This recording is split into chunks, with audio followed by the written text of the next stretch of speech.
Vessel of Hatred is Diablo IV's first major expansion, where we will venture far into the dense jungles of Nahantu. It's an ancient place with a deep connection to the spirit realm, and it's here that we find our new class.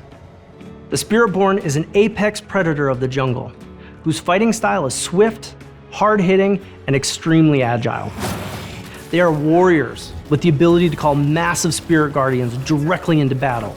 Their speed in combat makes them one of the most mobile classes in the game, and their ability to blend powers from multiple spirit guardians makes them the most customizable as well. So without further ado, let's take a look at Diablo IV's all-new class, the Spiritborn. There's a whole story to tell with these spirit guardians. It's a class that's so rooted in the world of Nahantu. They're able to connect with the spirit realm in a way that no other people have. You call the spirit guardians into battle with you. They infuse all of your skills and you channel and fight alongside them.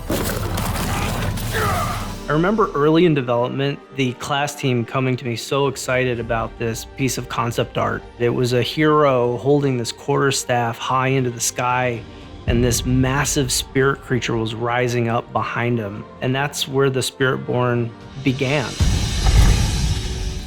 The spirit guardians are the 4 main spirits that the Spiritborn works with. We have the eagle, the centipede, the jaguar, and the gorilla.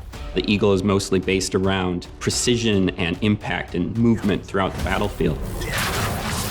They're really good at taking down priority targets and getting in and out of combat. With the centipede, a lot of that is about crowd control. You have poison primarily that helps slowly over time kind of take them down and feed that poison into them. The jaguar is a fire damage type, which if you think about fire, it's fast, it's ferocious, it's vicious. It's all about that hard, swift, slashing, hitting action that you would expect from a predator, a hunter. The gorilla is very defensive. When you think of a tank type of class or a fighting style, that's the gorilla. They're able to both take damage, but also deal it back to anybody who hurts them. I think we're covering a nice spectrum of themes going from the gorilla to the centipede. It gives players a lot to choose from. Even though a lot of our powers are inspired from many classes that we've seen across the franchise, we really felt it was important to do something new. The Spiritborn's playstyle is very unique because it's got the speed and the agility of the rogue, but it's also physically brutal, just like the barbarian, and that's all layered with these fantastical effects, very similar to the sorcerer.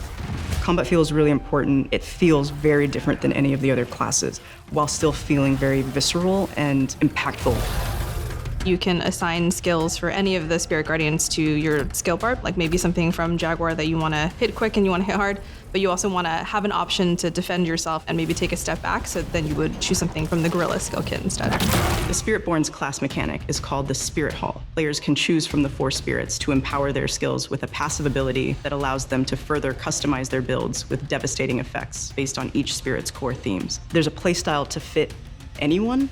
If the lightning eagle really resonates, you can go full eagle, or you can mix and match and do whatever you like depending on how you like to play. The ultimates are all pretty amazing because you manifest the entire spirit into the world and they destroy everything for you while powering you up. The centipede, for example, it bursts out of the ground. It's basically throwing poison everywhere, and it just feels really awesome, and it makes you feel insanely powerful. The Spiritborn's bringing 2 new weapons to the game. The first one was the glaive. It's a double-bladed staff weapon that's very focused around heavy damage.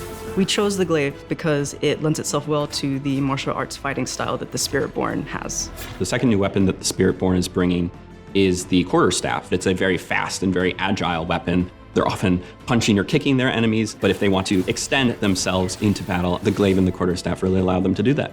Along with these new weapon types, the Spiritborn will also have brand new legendary affixes to complement a player's preferred build and playstyle. You're in combat, building up this momentum, gathering all the energy from these spirit creatures, and then unleashing those spirits upon the battlefield. It's such a good flow that you want to repeat that over and over again. Each of the guardian spirits are infused with personality and different types of visuals.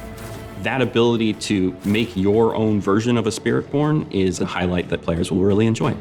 As you see more of the story and understand why the ancestry and the spirit guardians are so important to Spiritborn, seeing that tie-in a very unique new way is going to be an exciting thing for players to experience.